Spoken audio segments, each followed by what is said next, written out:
The chamber lights dimmed across the Terran High Command War Dome, plunging the circular hall into the cool blue haze of tactical holograms.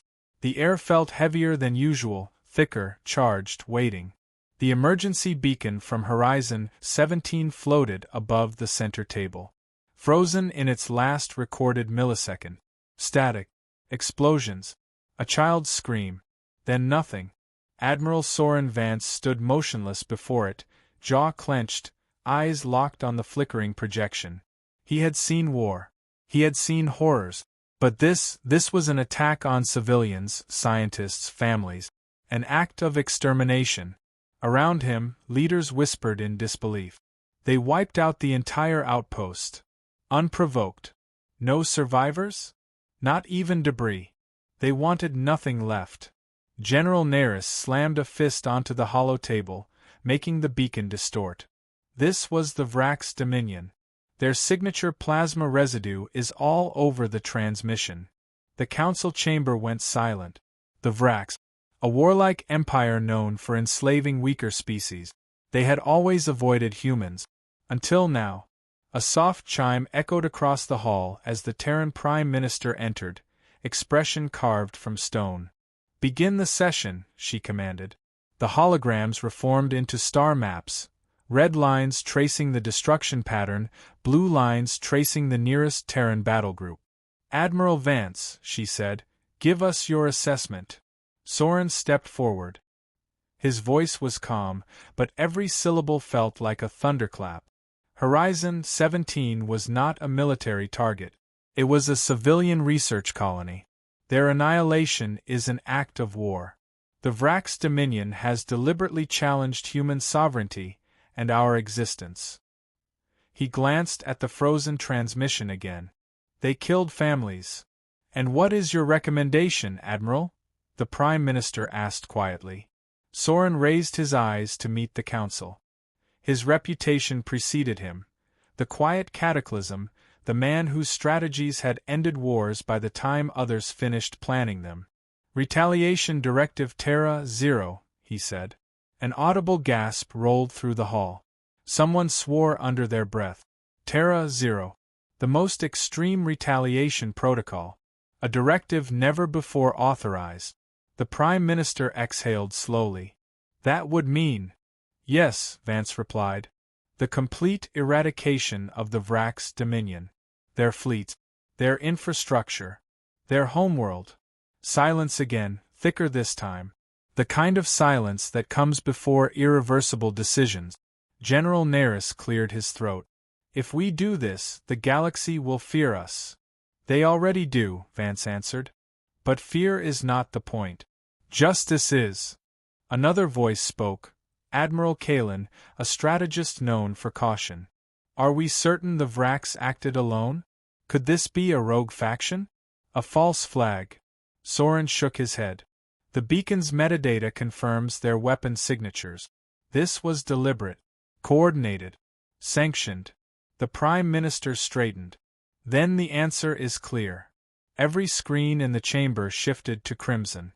"By order of the Terran government," she declared. "Retaliation Directive Terra 0 is approved." Shockwaves rippled through the command staff. Officers scrambled. AIs spun up. Fleet commands lit the sky with quantum messaging. The Prime Minister looked at Soren one last time. "The Oblivion Armada will be yours to command." Soren Vance bowed his head. "I will ensure the Vrax Dominion learns their final lesson." The lights brightened. Orders streamed across the displays. Fleet mobilization, weapon priming, interstellar travel corridors reserve. Then, like a whispered promise, Terran Command issued the final sentence. They touched the wrong planet. The Vrax Dominion homeworld, Drakul, pulsed with crimson lights as war banners unfurled across its towering spires. The grand war packs gathered in celebration. Drums, guttural horns, and crackling plasma torches filled the air. The destruction of Horizon 17 was being broadcast across their networks on repeating loop. Human structures collapsing. Terran civilians running in terror. The last moments before the outpost vanished entirely. The crowds roared with savage delight. To them, the humans were nothing more than interstellar vermin, clever, inventive, but soft. Scientists, diplomats, explorers, barely warriors at all. High Warlord Grathik stood atop the central dais, his 4 arms raised triumphantly. "This is the beginning," he bellowed. "The Terrans showed teeth once, long ago. But time softened them. They lost their edge." He gestured to the burning hologram of Horizon 17. "Now they will kneel." The crowd screamed approval. A younger warlord approached him, anxious but hiding it poorly. "My lord," he said, "the Terrans will surely retaliate. Should we reinforce?" Grathik laughed, a deep, vibrating sound. "Retaliate? With their science ships? Their pathetic little fleets?" He waved dismissively. "We erased a colony. They will cry into their diplomatic channels. They always do." But his confidence was built on outdated intelligence. Every species the Vrax had bullied before, the Salithi, the Ramori, the Xan, warned them. Humans do not respond with diplomacy when you kill their children. But the Vrax never listened. They believed themselves apex predators. And predators rarely notice the hunter behind them. In the Vrax observatory tower, 3 Vrax astronomers hovered around a spherical gravity display, their spined tails flicking nervously. Something was wrong. "Another spike," hissed one. "Again in the outer system." "That's the 3rd anomaly this hour," whispered another. The display rippled, gravitational signatures blooming like invisible explosions across the star map. They weren't natural. They weren't random. They were synchronized. Could it be tectonic shifts? Stellar winds? Dark matter storms? One offered desperately. The senior astronomer's gills paled. "No.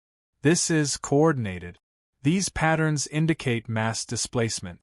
Thousands of objects. Large objects." He zoomed in. Shapes formed. Silhouette. Hull outlines. Something enormous was phasing into the system.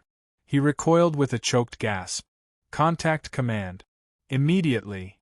Moments later, Vrax Command Citadel. The command council erupted into chaos as the astronomer's report spread through the rank. "Impossible. Nothing can make a system-wide jump. Who has this kind of technology? Identify the signatures." The reply came a moment later. Cold. Clinical. Spoken by an AI translator that didn't bother hiding its fear-coded frequency fluctuations. "Designate Terran warships." A stunned silence fell across the chamber. "How many?" whispered Warlord Grathik. The astronomer's voice trembled. "All of them." The console displayed the data. 2,714 Terran vessels, 92 dreadnought class, 1 flagship. A final line pulsed red.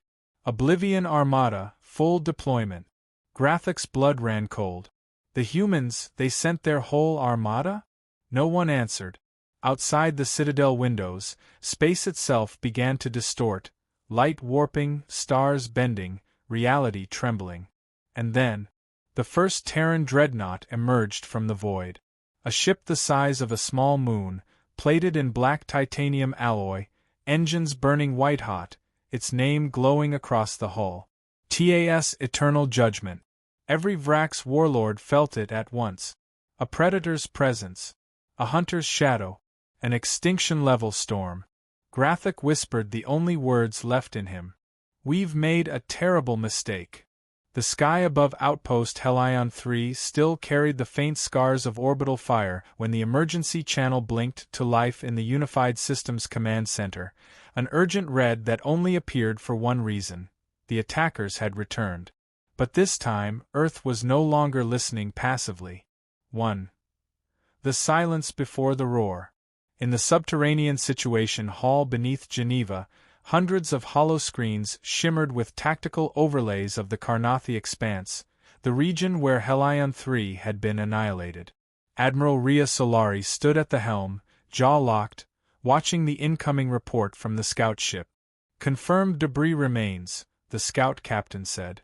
"No survivors. Karnathi military vessels still present in the system. They're celebrating." A quiet fell over the room. Humanity wasn't known for silence, not in war. But this silence was different. This silence was purposeful. A breath before the strike. Admiral Solari slowly removed her gloves and placed them on the console. "Transmit to all fleets," she said. "Earth will answer." 2. The fleet unbound. The docking bays beneath lunar Fortress Eternum opened like the petals of an iron flower. Out of them launched the Acheron battle group, led by the dreadnought Resolute of Dawn. The Black Ship Division, ships whose cores ran on quantum singularities. The Terran Ranger Corps, silent entry commandos. The Soulguard Colossus, a mobile fortress the size of a small moon. The stars flickered as they ignited their drives. Even space seemed to shudder. The comms officer whispered, This is overkill, sir." Solari didn't look at him. "They erased our people," she replied. "We are simply returning the courtesy." 3. The Council panicked. Across the galaxy, the Galactic Council held an emergency session. Fear rippled through the chamber. "They can't be serious," shrieked a Thalaxi delegate. "Earth is mobilizing everything." "The humans have never deployed more than a single battle group," another hissed. "Never their full might." An elder from the Vokri Imperium trembled. "If they are doing this, then the Karnathi world is already dead." 4. The world of Karnath. Planet Karnath Prime was armored, shielded, ringed with orbital cannons, protected by fleets that had crushed smaller civilizations. They believed themselves unassailable. And then the humans arrived. The edge of the system distorted, space bending inward like it was inhaling. A Karnathi general barked, "Identify the anomaly." They couldn't. Not until the Terran Fleet unfolded from the distortion like a black storm. 5. Earth's hammer falls. The humans didn't broadcast a warning. They didn't negotiate. They simply transmitted a single message on an open frequency. 4 Helon 3. Then Earth stopped whispering. The Colossus fired first, its planetary lance cleaving through the Karnathi orbital ring like it was wet paper. Black ships blinked across distances, punching through capital vessels before the Karnathi even locked targeting. Ranger detachments teleported directly into command bunkers and detonated gravitic charges. Within minutes, the Karnathi defensive grid collapsed. Within hours, their fleet burned. By the end of the day, Karnath Prime was a molten, lifeless scar in space. 6. A message to the galaxy. When the last Karnathi signature faded from the star maps, Admiral Solari opened a channel to the Galactic Council. Her face appeared in the center of their chamber. "You attacked our outpost," she said calmly. "You murdered our families. Humanity does not start wars. But we end them." A silence followed. A silence of fear. A silence of understanding. Earth had spoken, and every species in the galaxy heard it clearly. Karnath Prime was gone. A world erased. And across the galaxy, on screens, in war rooms, in quiet homes, the footage of Earth's retaliation spread like wildfire. No one could look away. No one could pretend they hadn't seen. Something had changed. Humanity had crossed a threshold, and every species felt the galaxy tilt. 1. The Galactic Council fractures. The great circular chamber buzzed with a fear that tasted metallic in the air. Delegates shouted, argued, hissed, or simply trembled in silence. Earth's Admiral Solari had ended her broadcast minutes earlier, and still the hall hadn't recovered. A Voran diplomat slammed his tendrils against the table. "Your council failed us. Failed the galaxy. We told you, do not provoke the humans." A reptilian Mrax general barked in reply. "They would have grown arrogant anyway. Now their power is unchecked." A third delegate whispered what no one wanted to admit. "They erased a world in one day." Council Master Lurith struck the floor with her staff. "Enough. We must form a response." A silence fell. "What response?" the Thalaxi envoy croaked. "We cannot fight them. Not anymore." The words rippled outward like shockwaves. The council wasn't arguing strategy now. They were arguing survival. 2. Earth watches quietly. In the Solari war room, hundreds of screens displayed the galactic uproar. Earth didn't gloat. Earth didn't threaten. Earth didn't celebrate. They simply observed. Admiral Rhea Solari folded her arms. Let them talk. Let them fear. But listen closely. Someone will move against us. They always do. Her aide, Lieutenant Mara Ven, frowned. Even after seeing what we can do? Especially after seeing it, Solari replied. Because humanity knew a truth older than the stars. Power does not bring peace. Power attracts challengers. Earth had just proven it possessed the power of extinction. Someone, somewhere, would try to test it. 3 echoes in the dark. Light years away, beyond charted space, in a nebula so thick it swallowed entire fleets, a transmission crackled in an ancient bunker. A massive creature of bone and shadow listened, for eyes narrowing. Carnath Prime erased. The voice behind it rasped like rock on metal. Finally, the humans revealed their fangs. The chamber responded with rattling chains and shifting forms. A subordinate knelt. My lord, the galaxy trembles. Yes, the creature answered. But not enough. A taloned hand traced a star map. Sol, Earth, Luna, the human core. Prepare the ascendant swarm. The time has come to test the species that thinks itself untouchable. Its final words echoed through the darkness. Let humanity prove its worth. Or let them burn. 4.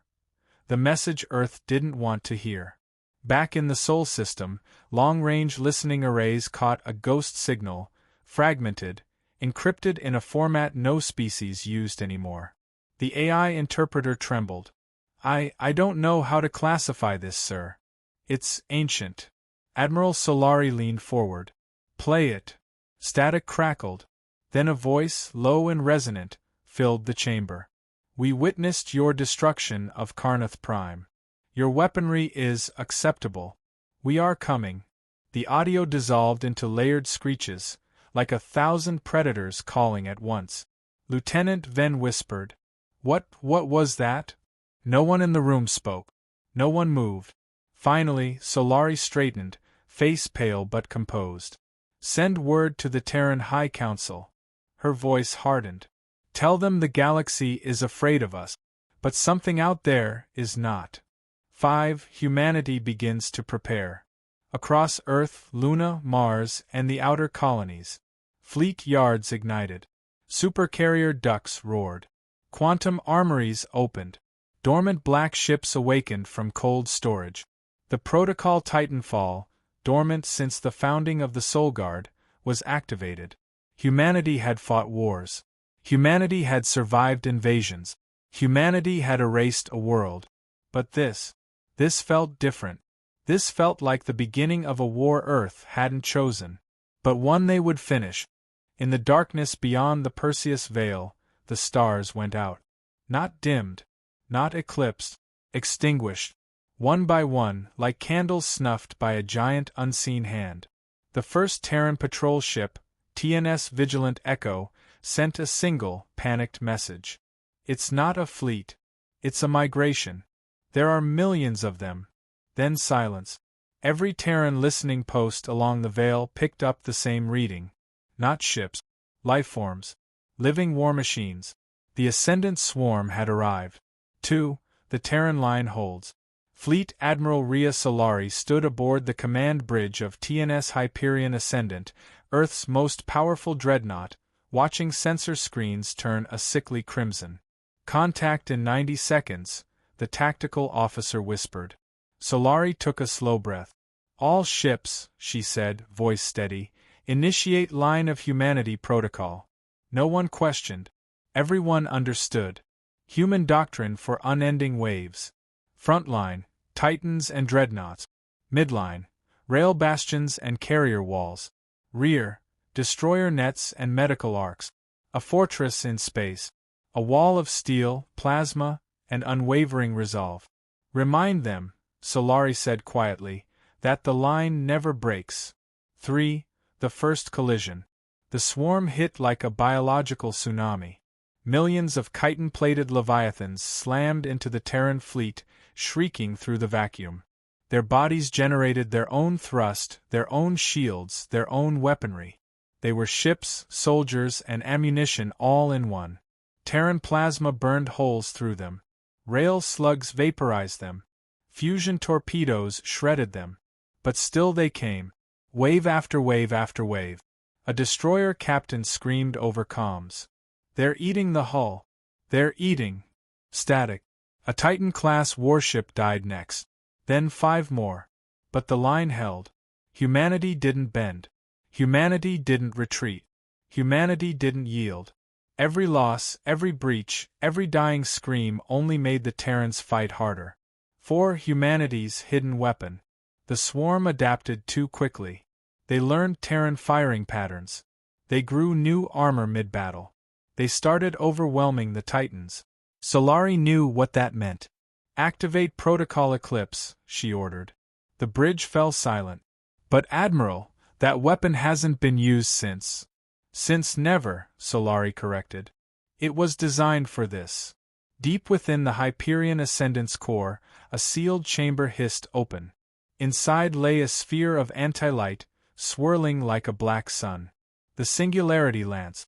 A weapon not meant to be fired lightly. Not meant to be fired at all. It didn't destroy. It erased. "Target the swarm's central high vector," Solari commanded. The weapon hummed like a dying star. Then, a beam of absence shot across space. Where it passed, reality simply ceased. The swarm howled in a single, collective voice. A scream that shook the shields of every Terran vessel. Thousands, then millions of swarm creatures winked out of existence. The entire first vanguard vanished. 5. The message from the dark. For a moment, silence. Humanity dared to hope. Then the long-range sensors flickered again. Something bigger was emerging. Not a swarm. Not a fleet. A continent-sized organism, plated in obsidian bone, shaped like a living moon. The swarm's overmind. The progenitor. The one who sent the ancient transmission. A voice broadcast into every Terran ship, every human mind. "Impressive. You erased an empire. You erased my children. Now show me if you can erase me." The temperature on every bridge plummeted. Solari whispered, "God help us." The overmind replied, "There is no God here. Only the question, are humans hunters or prey?" The chapter ends as Solari stands firm, voice hard. "Transmit to all fleets. Prepare for Phase 2. Humanity holds the line. And now, humanity strikes back."